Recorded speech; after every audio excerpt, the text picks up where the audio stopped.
ይኸው ተስቤ መጥቼ ተራማጅ ሆኜ ሄጃለሁ። እግዚአብሔር ምስክሬ ነው። አወንታ በርሲሳ እኮ ማለት ነው የነሱ አፍ እኮ ነው። አንድ ባለስልጣን መምታት ከፈለገ ኮሜዲያን ፍልፍሉ ፈጣሪ ፈቅዶለት መጨረሻውን መጀመሪያ አድርጎለታል። ደስ በሚል ሁኔታ ስለ ፍልፍሉ የሚያስገርሙና ደስ የሚያሰኙ ነገሮችን ይዤላችሁ መጥቻለሁ። ፍልፍሉ በሁለት እግሮቹ ቆሞና ድጋሚ ወደ ጤንነቱ፣ ወደ ቀልዱ፣ ወደ ጨዋታው ተመልሶ እንግዲህ በአሁን ሰዓት ላይ የተለያዩ ምስጋናዎችንም እያቀረበ ይገኛል። ለፍልፍሉ ላደረጋችሁት ትብብር እንደዚሁም ጸሎታችሁ ከወዲሁ እኔ ምስጋናን እየጠየቅኩኝ እስከ መጨረሻ ይህንን ቪዲዮ ከተከታተላችሁ በፍልፍሉ በጣም ደስተኛ ሆናችሁ ቀናችሁን ታሳምራላችሁ። በመጀመሪያ ግን ትላንትና ልደታ ለማርያም ስለነበረ እናንተን እንኳን አደረሳችሁ ለማለት እወዳለሁ። በእነዚህ ቀኖች ውስጥ ምን ተፈጠረ? ምንስ ተመለከትን? አንዳንድ ግለሰቦች ይህንን ቀን ድምቅ ሲያደርጉት እንግዲህ ተመልክተናል። ይህንን ወጣት እንመልከተው እስኪ። ሙስሊም ነው ግን እንዴት ልደታን እያከበረ እንደነበረ እንመልከት።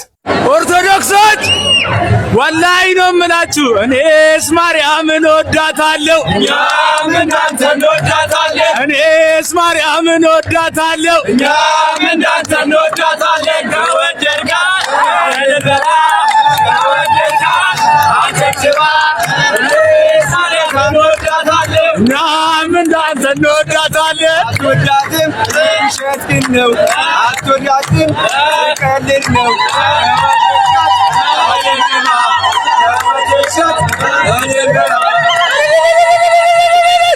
ሰላም አለይኩም። እንደዚህ ብቻ አልነበረም። ወጣቶችን ገና ልደታ ማርያም ቀኗ ሳይደርስ ከወዲሁ ከመጀመሪያው ጀምሮ በስራና በጉልበት እያገዘ የነበረ ወጣት ነው። ታዲያ ለዚህ ወጣት ምን አይነት ክብርን ትሰጡታላችሁ? ኮሜንት ሴክሽኑን ለእናንተ ክፍት አድርጌላችኋለሁ። በጨዋ ደንብ ልበቀና በመሆን ይህንን ልጅ መርቁልኝ። አሚሬ ምንድነው ጁማ አልደረሰም እንዴ? ልደት ይርቁ ትንሽ እናሳምረውና ሰላት ሲደርስ ደግሞ ወደ ጁማ እንሄዳለን። በዚህ አጋጣሚ የልደት ወዳጆች እንኳን ለአመቷ ለግንቦት አንድ ልደታ ማርያም በሰላም አደረሳችሁ። ሙስሊሞች ጁማ ሙባረክ። እወዳችኋለሁ። ሰላም አለይኩም። ልደታ ማርያም በምትውልበት ቀን ማታ ላይ ቡና ይፈላል። በዚህም ቀን ከቤተሰቦች የደረሰኝን ምርቃት ላድርሳችሁ። ያማረ እንጀራ ይስጣችሁ፣ ያማረ እንጀራ ይስጣችሁ። የሚያያችሁን መድኃኔዓለም ያዝላችሁ። ወጡ ገቡ የሚለውን መድኃኔዓለም ያዘው አይስጠው። አዎ እመቤቴ ማርያም የመጣችሁትን ከሩቅ በሰላም ወደ ቤታችሁ ግቡ። እዚህ ያላችሁትን ተረጋግታችሁ ደሩ። ያረጋጋችሁ። እድሜ ጤና ይስጣችሁ። ተባረኩ። እናቴ አባቴ ብላችሁ መጣችኋል። ልጆቻችሁ እናቴ አባቴ በሏችሁ፣ ይከተላችሁ፣ አይጠፍባችሁ፣ ዘርግቶ ይስጣችሁ። የተዘረጋው አይታጠፍባችሁ። መድኃኔዓለም ኪሳችሁን ሙሉ ያርገው። ይሄን አውጥታችኋል፣ ይሄን ገዝታችኋል። በዚህ የበለጠውን ደግሞ ከክርስቶስ የተፈቀደውን ይስጣችሁ፣ የማያልቀውን ይስጣችሁ። እናትና ልጁ ይስጧችሁ። ነገሩ በዚህ አያበቃም። እዚህ ከጀርቤ እንደምትመለከቱት ሰርጉ ሁሉ እንግዲህ የኪዳነ ምሕረትን ምስለ ስዕል ይዘው እያውለበለቡ እየዘመሩ እንግዲህ ቀናቸውን እያደመቁና የማይረሳ የተባረከ ቀን እያደረጉ ይገኛሉ። እስኪ ሰርጋችሁን በዚህ መልኩ ማክበር የምትፈልጉ ሰዎች ምን ያክል እንደተሰወሳችሁ ኮሜንት ላይ ጻፉልኝ።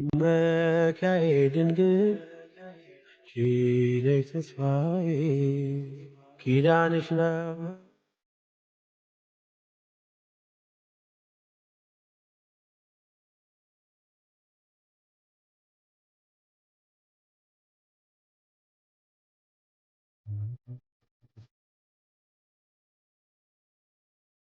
ከዚህ ቀደም ብሎ በነበረው ቪዲዮአችን እንግዲህ ሊያሾ ብዙ ስህተትን ሰርታ ተመልክተን ነበር። ለዚህም ስህተቷ እንግዲህ ህጋዊ በሆነ መልኩ ቅጣት ሊደርስባት ሆኗል።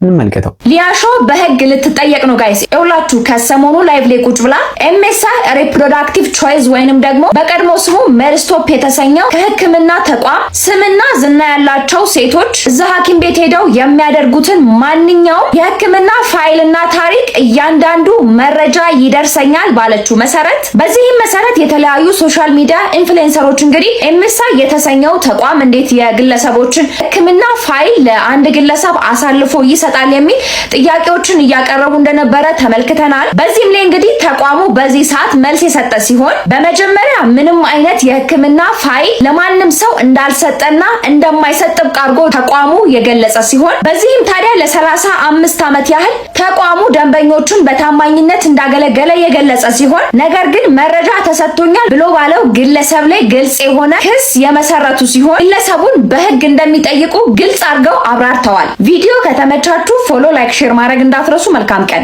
እንደዚሁም ደግሞ ብዙዎችን ያናደደ አንድ ተግባር ነበር። በረከት ገበሬዋ እንግዲህ አውንታ በርሲሳን እንዲህ በማለት ወቅሰዋለች። የባለስልጣኖች አሽከር ነው፣ እንደዚሁም ደግሞ ባለስልጣኖች እየከፈሉት የሚሰራ ግለሰብ ነው በማለት እንግዲህ ተናግራለች። እግዚአብሔር ምስክሬ ነው። አወንታ በርሲሳ እኮ ማለት ነው የነሱ አፍ እኮ ነው። አንድ ባለስልጣንን መምታት ከፈለገ አወንታ በርሲሳ አለላቸው። ይመጣል፣ ይከፈላል፣ ይናገራል። ግን እኔ የምፈልገው እነዚህ ተሰግስገው ያሉ ሌቦችን መንግስት ሊታገሳቸው አይገባም። ጭራሽ ሚዲያ ሁሉ አላቸው እኮ። እግዚአብሔር ምስክሬ ነው። አወንታ በርሲሳ እኮ ማለት ነው የነሱ አፍ እኮ ነው። አንድ ባለስልጣንን መምታት ከፈለገ አወንታ በርሲሳ አለላቸው። ይመጣል፣ ይከፈላል፣ ይናገራል። አንድ ባለሀብትን መምታት ከፈለገ አወንታ በርሲሳ አለላቸው። በጣም ፌር አይደለም። ለምሳሌ እኔም ተነጋግሮ ይናገራል። በመጨረሻም በፊንቴክ ኢንቨስትመንት የቀረበለት 20 ሚሊዮን ውሸት መሆኑንና በ5000 ብር ብቻ እንደተፋቱት እየተናገረችም ትገኛለች። 20 ሚሊዮን ብር ተለምኜ እምቢ አልኩ ይላል እንዴ? 5000 ብር ተልኮለት እኮ የተቀበለውን 5000 ብር ለኩልኝ ብሎ የወሰደውን እኮ ላኩልኝ። እሱ አንድ ነገር አስተዋጽኦ ያደረገውን ከማውራት ቁጭ ብሎ ተጥዶ 5 ብር ደሞዝ ክፈሉኝና አንዳንድ ብር ደሞዝ ክፈሉኝ ከማለት እኮ የተለያዩ ሪል ስቴቶችን እያፈራሩ ገንዘብ ከመቀበሉ የተለያዩ ግለሰቦችን ስማችሁን አጠፋለሁ እያለ ገንዘብ ከመቀበል ውጪ ማለት ነው። አንድ የሰራውን ቁም ነገር ይናገር እስቲ ይናገር። እኔ የሚታይ የሚዳሰስ የሰራው ስራ አለ። ጫካ ገብቼ ሴጣን ብቻውን መግባት የሚፈራበትን ጫካ ገብቼ መኪና ውስጥ እያደርኩኝ አልምቻለሁ። ውሃ ከረጅም ኪሎ ሜትር አምጥቻ አልምቻለሁ። ሪዘርቫየር ቆፍሬያለሁ። ውሃ አጠራቅሜ ሰርቻለሁ። ገባህ አይደለ? ለወገኖቼ የሥራ በር ከፍቻለሁ። ግልጽ የሚታይ የሚዳሰስ ነገር ነው። የሀገሬን ግብር ከፍላለሁ። ገባህ አይደል? ኢንካም ታክስ ከፍላለሁ። የሰራተኛ የሥራ ታክስ ከፍላለሁ። እሱ የከፈለውን ታክስ ያሳየን፣ የሰራውን ስራ ያሳየን፣ የረዳውን ቶ 20 ሚሊዮን ብር ተለምኜ እምቢ አልኩ ይላል እንዴ? 5000 ብር ተልኮለት እኮ የተቀበለውን 5000 ብር ለኩልኝ ብሎ የወሰደውን እኮ ላኩልኝ። ለሳሰረ ሰው መልስ መስጠት በማይችልበት ሁኔታ ማለት ነው። 20 ሚሊዮን አይደለም 2 ብር የሚቀበል ሰው እኮ ነው። 5 ብር ደሞዝ ክፈሉኝ ያለ ሰው ነው። አላኩልም እንዴ? የጻፈልኝን ነገሮች አላኩልም። ብዙ ነገር ጽፎልኝ የለ ብር ካልሰጠሽኝ ብሎ የጻፈልኝን እኔ አላሳየውም። በራሱ ቁጥር ስክሪንሾት አላረኩም። ቁጥሩ እሱ አይደለም። ብር ካልሰጠሽኝ ስምሽን አጠፋለሁ ብሎ የጻፈልኝን ስክሪንሾት አድርጌ አልሰጠው። ቢመጣ ኖሮ ግን እንድታሳየው ፈልግ ነበር። አላደረኩም ካለ ስልኩ አለ። ገባህ? ሊዋሽ አይችልም። ይሄ ሁሉ ሲፈጠር ግን በረከት ገበሬዋ በፌዴራል ፖሊስ ተፈላጊ እንደሆነች ሁላችንም እናውቃለን። ታዲያ በቤቷ እንደነበረችና ማንም ሊነካት ፈቃደኛ እንዳልሆነ ተናግራለች። በዚህ ውድቅት የመጣሁት የሀገሬ ሁኔታ አስገርሞኝ ይህንን መረጃ ሳልነግራችሁ መተኛት የለብኝም ብዬ ነው። በረከት አደራ ወይም በረከት ገበሬዋ ያለውት ኢትዮጵያ ውስጥ ነው ብላለች። ዛሬ ማምሻውን እየተከታተለ ባለውና በፍራው ሊቲቻ የቲክቶክ ገጽ ላይ በረከት ገበሬዋ በቀጥታ ስርጭት ቀርባ ለመናገር እንደሞከረችው በሀገሬ ውስጥ እያለው በመኖሪያ ቤት እያለው በስራ አካባቢም እያለው የትኛውም የህግ አካል ሳይፈልገኝ ፌዴራል ፖሊስ ትፈለጋለች የሚል ማስታወቂያ መውጣቱ አስገርሞኛል ብላለች። ማንኛውም የህግ አካል አልፈለገኝም፣ ማንኛውም የህግ አካል ጥሪ አቅርቦልኝ አልገኝም አላልኩም። ለምን የማስታወቂያ እንደወጣብኝ አላውቅም ብላለች። ፍራው ሊቲቻ በቀጥታ ስርጭት ውስጥ ኢትዮጵያ ውስጥ እንዳለሽ በምን እናውቃለን ሲላት በመስኮት ሞባይሏን ካሜራ ዙራ ለማሳየት ሞክራለች። ጊዜው ግን ምሽት ስለሆነ ኢትዮጵያ ውስጥ ትሁን ኢትዮጵያ ውስጥ አትሁን ቃሏን ለማረጋገጥ አልተቻለም። በተከሰሰችበት 8 ሚሊዮን ብር የነዳጅ ማጭበርበር ጉዳይ ላይ ሰፋ ያለ ትንታኔ የሰጠችው በረከት ገበሬዋ ይህ የተከናወነው እኔ እስር ቤት በነበርኩበት ወቅት ነው ብላለች። ነዳጅ ለስራዋ አስፈላጊ ስለነበረ ከግብርና ሚኒስቴርና ጉዳዩ ከሚመለከታቸው የመንግስት ተቋማት 100,000 ሊትር ነዳጅ ማግኘት እንድችል ደብዳቤ እንደተሰጠኝ አልክድም ብላለች። የተሰጣት ደብዳቤም ተነቧል። በዚህ መሰረት የነዳጅ ማጠራቀሚያ ኪራይ አግኝቼ ከጅቡቲ የ25 ሚሊዮን ብር ነዳጅ እንዲመጣልኝ 25 ሚሊዮን ብር ክፍያ ፈጽሜ በነበርበት ወቅት በተከሰስኩበት ወንጀል ታስሬ ወይን ቤት ገባው ትላለች። ወይን ቤት በነበርኩበት ወይም እስር ቤት በነበርኩበት ወቅት ነው ነዳጁ ወደ አዲስ አበባ የመጣው፣ ወደ ተከራየሁበትም ማደያ የገባው ትላለች። ነገር ግን ከኔ እውቅናና ፍላጎት ውጪ የፌዴራል ፖሊስ አባላቶች ማጠራቀሚያውን ሰብረው ገብተው 93,000 ሊትር ነዳጅ ወስደው በ25 ሚሊዮን ብር ሸጠው ራሳቸው ተከፋፍለውታል፣ ለመንግስትም ገቢ አላደረጉም ትላለች። ከእስር ከተፈታውና በዋስትና ከወጣው በኋላም ይህንን ጉዳይ ለፌዴራል ፖሊስ አመልክቼ ፌዴራል ፖሊስ ክሴን ተቀብሎኝ መልስ እየጠበቁ በነበረበት ሰዓት ላይ ይህ አይነት ጥያቄ እኔ ላይ መከሰቱ አሳዝኖኛል ብላለች። በረከት ቀደም ሲል ስለታሰረችባቸው ጉዳዮችና ስለምትሰራቸው ስራዎችም ዝርዝር መረጃዎችን ሰጥታለች። ቃሏ ምን ያህል እውነተኛ እንደሆነ አናውቅም። ነገር ግን በረከት ገበሬዋ ኢትዮጵያ ውስጥ ነኝ ያለሁት ብላለች። አንዳንድ ወዳጆቻችን ደግሞ ኡጋንዳ ታይታለች እያሉ ነው። ሌሎች አየርላንድ ነች የሚል መረጃ ያመጡ ነው። በትክክል በረከት ገበሬዋ የት ነች የሚለውን ምላሽ የምናገኘው ከቀናት በኋላ ነው። ነገር ግን በረከት ኢትዮጵያ ውስጥ ነኝ ማለቷ ሁሉንም አነጋግሯል፣ ሁሉንም አስገርሟል። በመጨረሻም አሁን ታበሪሳ ለዚህ ነገር ጆሮ ዳባ ብሎት እንግዲህ ስራውን እየሰራ ይገኛል። ከፊንቴክ ባለፈው ሁኔታ በአሁን ሰዓት ላይ ቀደም ብሎ ፐርፐዝ ብላክ የሚባል ድርጅት የተበሉ ሰዎችን ገንዘብ ባያስመልስም ድምጽ እየሆናቸው ይገኛል። የፐርፐዝ ብላክ ኢትዮጵያው ዶክተር ፍስሐ እሸቱ ከ1 ቢሊዮን ብር በላይ ይዞ ከጠፋ ነው ሰነባበት። እስከ 30 ሚሊዮን ብር ቤት በሚሸጥባት አዲስ አበባ ላይ ከ1 ሚሊዮን ጀምሬ ቤት ገንብቼ ሰጣችኋለሁ ብሎ የማይተገበር የ3D ዲዛይን እያሳየ ብር ለቅሞ እስከ 1 ቢሊዮን ብር ነው ይዞ የጠፋው። ይሄን ይዞ ከጠፋ በኋላ አዲስ አበባ አሜሪካ ላይ ጋዜጠኞችን ሰብስቦ የመንግስት ባለስልጣናት ጉቦ ስጠኝ ብለው እያስቸገሩኝ ስለሆነ ኮብልያለሁ ብሏል። እሱ ቢኮበልልም ግን የፐርፐዝ ብላክ ኢትዮጵያን ማስታወቂያ የሰራው እሸቱ መለሰ እዚሁ ነው ያለው። ፊንቴክ ከፐርፐዝ ብላክ ኢትዮጵያ የተለየ ነገር ያደረገው ነገር የለም። ይሄን በተጋነነና በማይተገበር ሐሳብ ይዞ መጣ። ከሰዎች ላይ ገንዘብ ሰበሰበ፣ ይዞባቸው ጠፋ። ይሄኛውም ሰረቀ። ልዩነቱ ምንም እንትን የለውምና ዶክተር ፍስሐ እሸቱ ከሀገር ቢወጣም እሸቱ መለሰ ሀገር ውስጥ ነው ያለውና ሰብሰብ ብለን ይሄን ሰውዬ እንጠይቀው። ኮሜዲያን የሚለው እንኳን ትንሽ ያናደኛል ሳቁ ጭምርና እሸቱ መለሰ በተጨማሪ ኤአይ ስልጠና ሰጣለሁ ብሎ ብር ሲለቀው ነበር። አርቲፊሻል ኢንተለጀንስ ኢንስቲትዩት ለማንም አካል ኤአይ ስልጠና እንዲሰጥ እውቅና የሰጠውት የለምና ተጠንቀቁ የሚል መልእክት አስተላልፏል። በዚህ አጋጣሚ በሁለቱም ጉዳይ ላይ የተበላችሁ ሰዎች ተሰብስበን ይሄ ነገር ወደ ህግ ቢሄድ ምን ይመስላችኋል? አሁን ሁላችሁም ወደምትጠብቁት ደስ ወደሚለው ጉዳይ እናልፋለን። በቅድሚያ ግን ሰሞኑን መኮንን ላቀና ደረጀ ትልቅ ግብግብ ውስጥ ገብተዋል። እስኪ እንዴት ነበር የሚለውን አብረን እንመልከተው። እዚህ ላይ አስቀምጬ ረሳህ። ለማንኛውም አርፈህ ተቀመጥ። ምን ወንድም እንግዲህ ሳልፈልግ ጠይቀኸኛል። አንተ ደግሞ የጠየቅኝን የማሟላት ግዴታ አለብኝ። ስለዚህ ለዚህ ነው የምገጥመው እንጂ ከኔ ካንተ ጋር የመጣላት ፍላጎት ኖረኝ አይደለም። እዝታን እስከ ዛሬ ድረስ በዘፈን ነው አይደል የምታውቀው? አሁን ግን በቦክስ አንድ ምምልልህ ነገር ግን ከአንገት በላይ አለካ የምር ነው አለካ። ምክንያቱም ባንተ የሚጨክን አንጀት የለኝም። ዳቦ ቤትህን ግን አሯሩጥልሃለሁ። ይገባል እንደዚህ።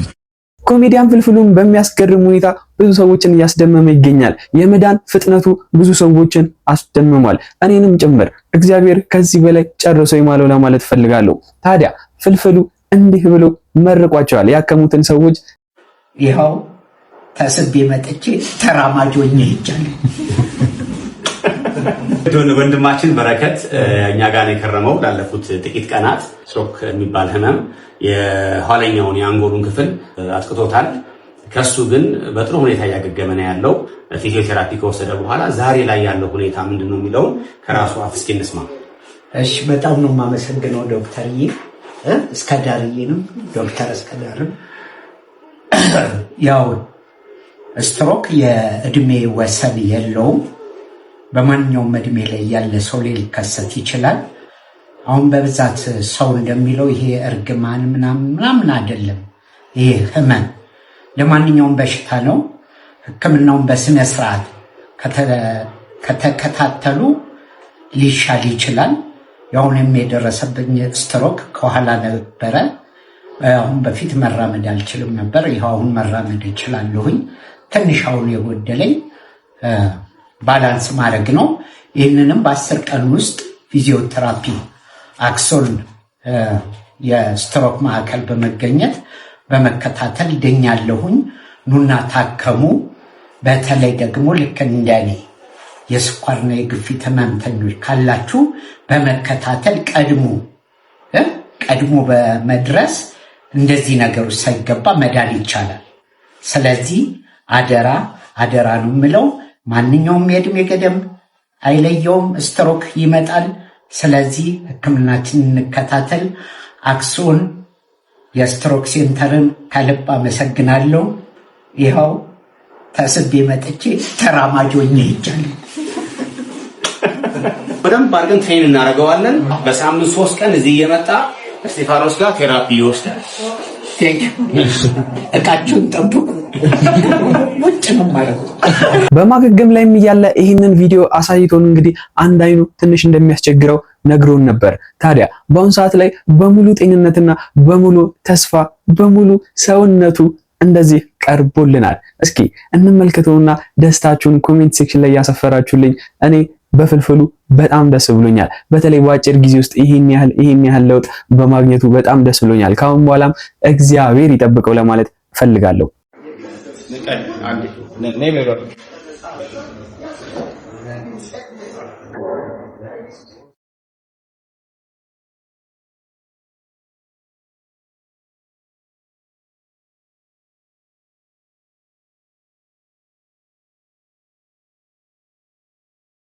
ወደ መሃል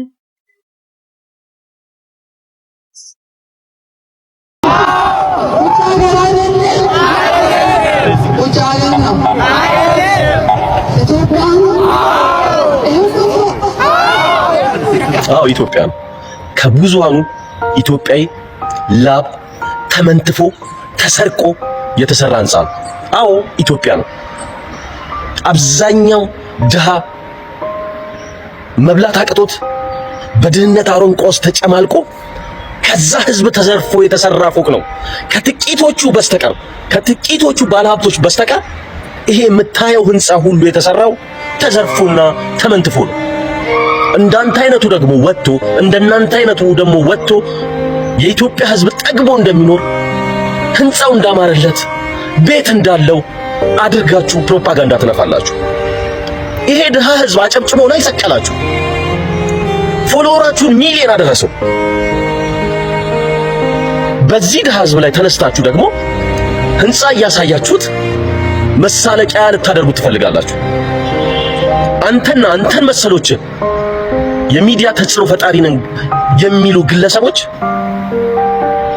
የኢትዮጵያን ህዝብ ችግር መቼም አውጥተው አይናገሩም። እናንተን መሰሎች የኢትዮጵያን ህዝብ ችግር መቼም አውጥተው አይዘረዝሩ። ትንሽ ፍርፋሪ ይጣልላችሁና በተጣለላችሁ ልክ ሳይሆን እጥፍ አሳድጋችሁ ትለፈልፋላችሁ። አንተን መናቀ የድሃውን ኢትዮጵያ አኗኗር በማሳየት የሁሉንም ህዝብ ልብ ውስጥ እንድትገባ ይሆንክ ነበር። ፎቆ ማሳየት ወይንም ጠግባ አድረ በልቻለሁ በማለት አልፈመስክ ወይንም አልታወቅ። ምንጣፍ ጎታች በበዛ ቁጥር ጉታፍ ነቃይ በበረከተ ቁጥር ትንሽ ብልጭልጭ ነገሮችን እያሳያችሁ ህዝብን መሸወድ አትችሉ። አንድ ወጣትም ሽሮ ሜዳ አካባቢ እንደተገደለ በትላንትናው ዕለት ብዙ መረጃዎች ሲሰሙ ነበር። ይህንንም መረጃ ለግንዛቤ ያክል እናዳምጠውና ነፍስ ይማር ማለታችንን እንዳንረሳ። ይህ ጭብጨባ የደስታ ፈንጠዝያ ጭብጨባ አይደለም፣ ይልቁንም በግፍ ለተገደሉ ወንድማቸው ፍትህ የሚጠይቅ ድምጽ እንጂ። ሽሮ ሜዳ ተወዳጅ ወጣቷን አጣች። ህዝቡም ነግበኔ ነውና ፍትህ ያስፈልገናል አለ። የአዲስ አበባ ፖሊስ ጠቅላይ አዛዥም ነገሩን እኔ አይወክለኝም፣ በጽኑ እቃወማለሁ፣ ፍትህም እናሰፍናለን አለ። ነገሩ እንዲህ ነው። ወጣት ተገኝ ባልቻ ወይም ኦሮሮ ከዚህ በፊት በነፃ ንግድ ይተዳደር ነበር። አግኝቶ ማጣትንም ከሱ በላይ የለም። ታዲያ በዚህ ንዴትም ይጠጣል፣ እንዲሁም እስከ እብደት ደረጃ ደርሷልም ይላሉ የሰፈሩ ልጆች። በዚህ አጋጣሚ ነበር ሞተር ተራ ላይ የህግ አስከባሪ ጋር ይጣላና ግብ ይፈጥራሉ። ኦሮሮም ፖሊሱን ላይ ሰነዝርበታል። እስር ቤትም በዚህ ጉዳይ ይገባል። እስር ቤት እያለ ነበር የአባቱን ሞት የተረዳው። ከዛ ሁሉ አጣብቅኝ ውስጥ በዋስ ተፈታ። አባቱን መቅበር ባይችልም እርሙን እዛው ቀብር ቦታ ሄዶ አወጣ። እዚህ ቁጭት ላይ ያለ ከ2 ሳምንት በኋላ እዛው ሞተር ተራ ሽሮ ሜዳ ጋር ለአንድ ጉዳይ ትፈልጋለህ ተብሎ ይወሰዳል። ፖሊስ ጣቢያ ከደረሰም በኋላ የአዲስ አበባ ፖሊስ እንዳስታወቀ ከሆነ ፖሊስ ጣቢያ አልገባም የሚል ግርግር ይፈጥራል። በዚህ ጊዜ ነበር ከዚህ በፊት ተጣልቶት የነበረው ፖሊስ ረዳት ሳጅን ቶማስ ተመቸው ያንን ቂም አስቦ በክላሽንኮቭ 4 ቦታ ተኩሶ የገደለው። ታዲያ ይህንንም ድርጊት የአዲስ አበባ ፖሊስ ይህ የኛን ተቋም የማይወክል ከቆምንለት ህዝብን የመጠበቅ ዓላማ ጋርም የማይገናኝ ምንም እንኳን ኦሮሮ ግብግብ መፍጠሩ አስፈላጊ ባይሆንም በሰብአዊነት ደረጃ ይህ ድርጊት መወሰዱ የኛን ተቋም የማይወክል መሆኑ ይታወቅልን፣ ህዝብን ልንጠብቅ እንጂ ልንገድል አይደለም የቆም ነው ብለዋል። ገዳዩን በቁጥጥር ስር ውሎ ምርመራ የተደረገበት እንደሆነና የበለጠ መረጃም ካለ እንደሚያሳውቁ የአዲስ አበባ ፖሊስ ገልጸዋል። ያም ሆነ የትኛውም ሰው ህይወት በሌላ ሰው መቀጠፍ አለበት ብዬ አላምንም። ሀብታምም ሆነ ድሃ፣ የተመቸውም ሆነ ያልተመቸው፣ ደላውም ከፋውም የትኛውም ኢትዮጵያዊ ከዚህ ሀገር ውጭ የለውም። የትኛውም ሁኔታ ውስጥም ቢሆን የሰው ልጅ የተሰጠውን ህይወት በሰው ህይወት መነጠቅ የለበትም። መኖር መብቱ ተጠብቆ ፈጣሪ እስኪጠራው ድረስ መኖር አለበት ብዬ ማምናለሁ። አዲስ አበባ ፖሊስን ፍትህ አስፍኖ ግፍ ለተገደለው ወጣት ኦሮሮም ፍትህ እንደሚሰፍን እንጠብቃለሁ። ፍትህ ቢዘገይም እውነት ግን አሁን ናት። ልክ ያልሆነ ነገር ሁላ ልክ አይደለም። ይህ የሚኖር ህይወት ነው። ሰላም። የኦሮሚያ ባለሀብቶች በጋራ በመሆን ከ27 ዓመታት የውጭ ሀገር ስደት ቆይታ በኋላ ወደ ሀገር ለተመለሱት የመጀመሪያው የኦሮሚያ ክልላዊ መንግስት ፕሬዝዳንት ለሆኑት ለክቡር ሐሰን ኢብራሂም አሊ በ66 ሚሊዮን ብር ይህን ዘመናዊ መኖሪያ ቤት ገዝተው በ45 ሚሊዮን ብር ይህንን ዘመናዊ ተሽከርካሪ ገዝተው እንዲሁም 10 ሚሊዮን ብር ለክቡር ሐሰን ኢብራሂም አሊ በስጦታ መልክ አበርክተውላቸዋል። ኃጢአት እናውራ ከተባለ ፈለገ አትናቴዎስ ዝሙት ውስጥ የነበረ ሰው እዚህ ጋቻው አይደለ? ታውቂያለሽ ላይ ፖስት ተደርጎ ነበር። እንደውም ኤክስፖዝ አድርገውኛል ብሎ ያሰባቸውን ሴቶች አስደብድቧል። ዴት ሲያደርግ የነበረ ሰው ነው። አሁን በተክሊል ያገባው ቤተክርስቲያን ውስጥ ቤተክርስቲያን ገንዘብ አሰባስበህ አልሰጠህም ተብሎ እኮ ክስ ወቀሳ የቀረበበት ሰው ነው ፈለገ። በተክሊል ያገባው ቤተክርስቲያን ውስጥ እርስ በርስ ስለሚደጋገፉ፣ እርስ በርስ ስለሚቀባቡ፣ እርስ በርስ ስለሚሸፋፈኑ ነው እንጂ ከአንቺ ጓዳ የባሰ የተላ ጓዳ ነው እነሱ ጋር ያለው ሰው ለማን ፈለገ ጉዳይ ሁላችሁ የምታውቁት ነገር ነው። እንዴት በተክሊል አገባ ምናምን ብላችሁ ተገርማችኋል። እኔ ዛሬ ከመጽሐፍ ቅዱስ ውጪ የሆነ ወሬ ላወራችሁ። ፍትሐ ነገሥት ስለሚባል መጽሐፍ ፍትሐ ነገሥት ቤተክርስቲያን በፍትሐ ነገሥት መጽሐፏ ክህነት ይመለሳል። ዲያቆን ካህን ከሆናችሁ የቤተክርስቲያን ውስጥ አገልጋይ ከሆናችሁ ድንግልና ይመለሳል፣ ክህነት ይመለሳል፣ ድቁና ይመለሳል፣ መሪ ጌታነት ይመለሳል፣ ምርግትና የማይመለስ ነገር ነው። አገልጋይ ከሆናችሁ ለምእመን ነው የማይሰራው ይሄ በፍትሐ ነገሥት መጽሐፍ ማለት ነው።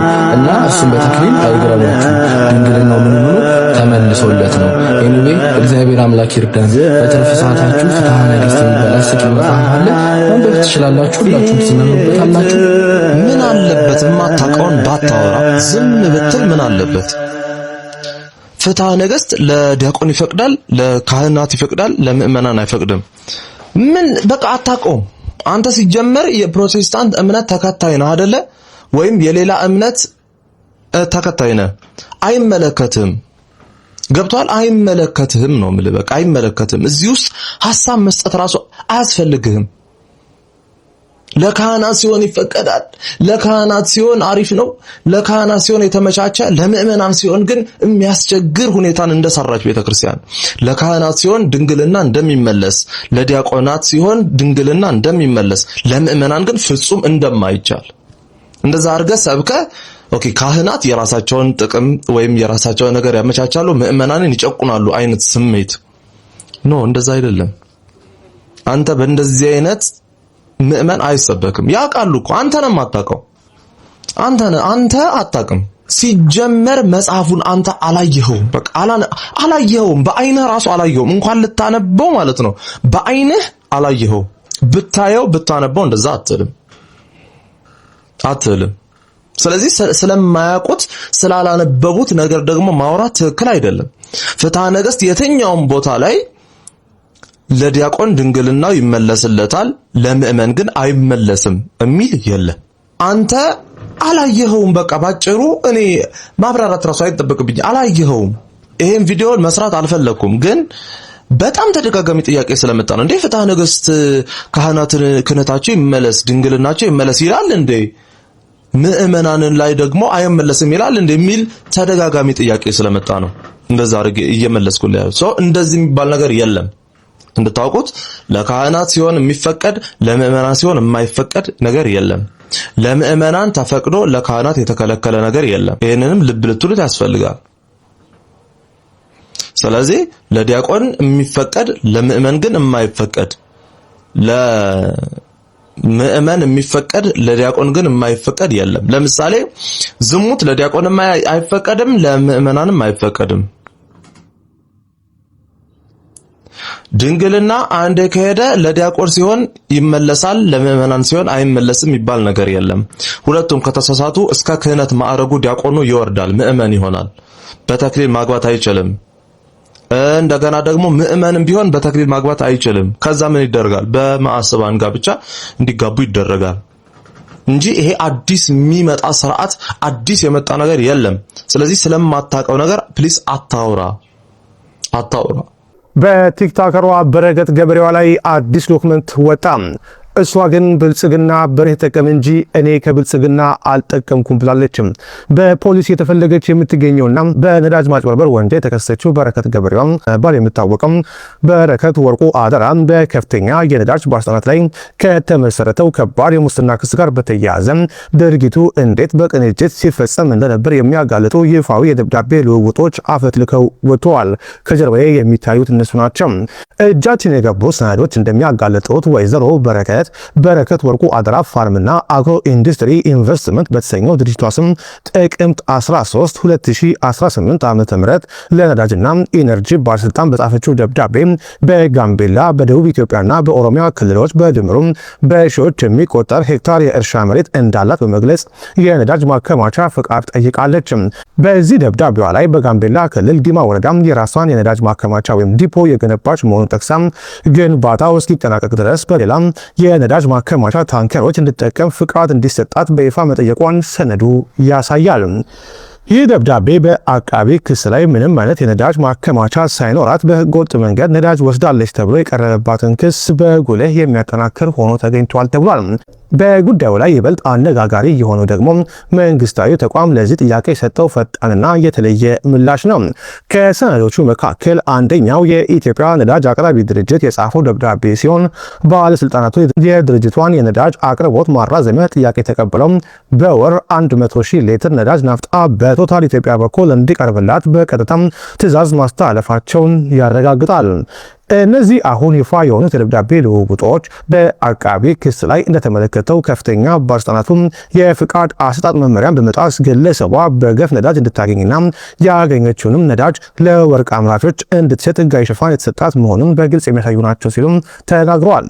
ይህ የሰነድ ማስረጃ የፌዴራል ከፍተኛ ፍርድ ቤት የሙስና ጉዳዮች ወንጀል ችሎት እየመረመረው ባለውና ሀገራዊ የነዳጅ እጥረት አስከትሏል በተባለው የክስ መዝገብ ላይ ትልቅ ክብደት እንደሚኖረው ይጠበቃል። በረከት ክስ የመሰረተባትም እስካሁን እንዳልታሰረችና ፖሊስ እየፈለጋት መሆኑን አውቀናል። እርግጠኛ ሆኜ የምነግርህ የሆኑ የተደራጁ ቡድኖች አሉ። በጣም የተደራጁ ፌዴራል ፖሊስ ውስጥ አሉ፣ አርቲፊሻል ኢንተለጀንስ ውስጥ አሉ፣ ፍትህ ሚኒስቴር ውስጥ አሉ።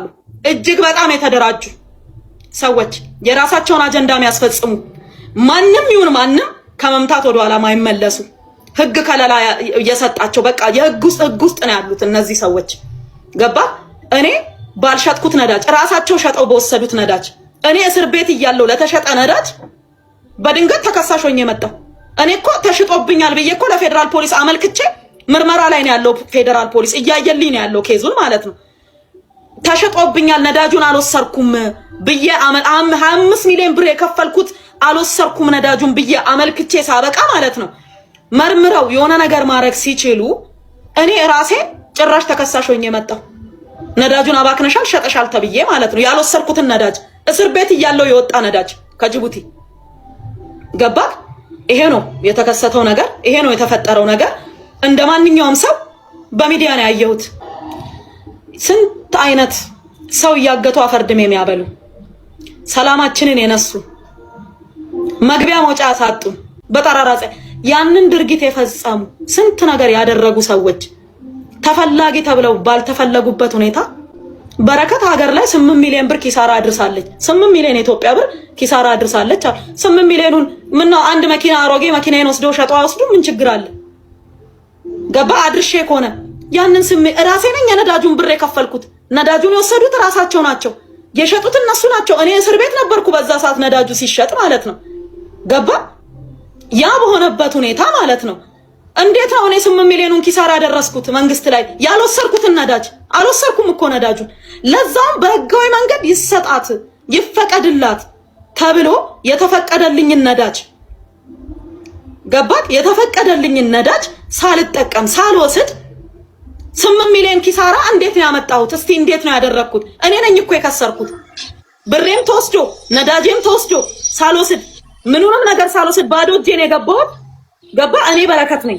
እንዴት አድርጌ ነው 8 ሚሊዮን ኪሳራ ሀገሪቷ ላይ ያደረኩባት? በጣም የምትወደው ቡድን ዩናይትድ ቻምፒየንስ ሊግ ፋይናል ያለው ቀን ላይ እሷ ምጥ ያዛት። አንተ ደግሞ እድሉን አግኝተህ ነበር እዛው ስቴዲየሙን ውስጥ ለማየት ማለት። ወዴት ትሄዳለህ?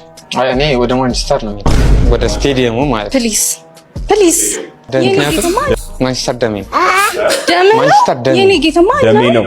አይ ማን ነው አማጦች አንድ ሴት ልበል። አይ ማንቸስተር ዩናይትድ ፋን እሷ አመጣለች። እኔ ሂጄ ሰርጀሪ አደረጋት። ግን እየጸለይኩ ምን እያልኩ ምናምን ለምሳሌ ኳሴን ባይ ፈጣሪ ልብ ነው የሚያለ ኦልትራፎርድ ሆነ ልጸልይ በቃ ጀስ ባለንበት ፈጣሪ ይሰማል። በዛሬም ይዤላችሁ የመጣኋቸው ቪዲዮዎች እነዚህ ነበሩ። እንደወደዳችኋቸው እርግጠኛ ነኝ። በቀጣይ ቪዲዮም ተሸላሚ የምትሆኑበትን አንድ ነገር ይዤላችሁ እመጣለሁ። ታዲያ ይህንን ነገር ሁላችሁም በጉጉት እንደምትጠብቁት እርግጠኛ ነኝ። ሰብስክራይብ፣ ላይክ፣ ኮሜንት ያደረጋችሁ ተሳተፉ። በዚህ ቪዲዮ ላይ ተሸላሚ እንድትሆኑ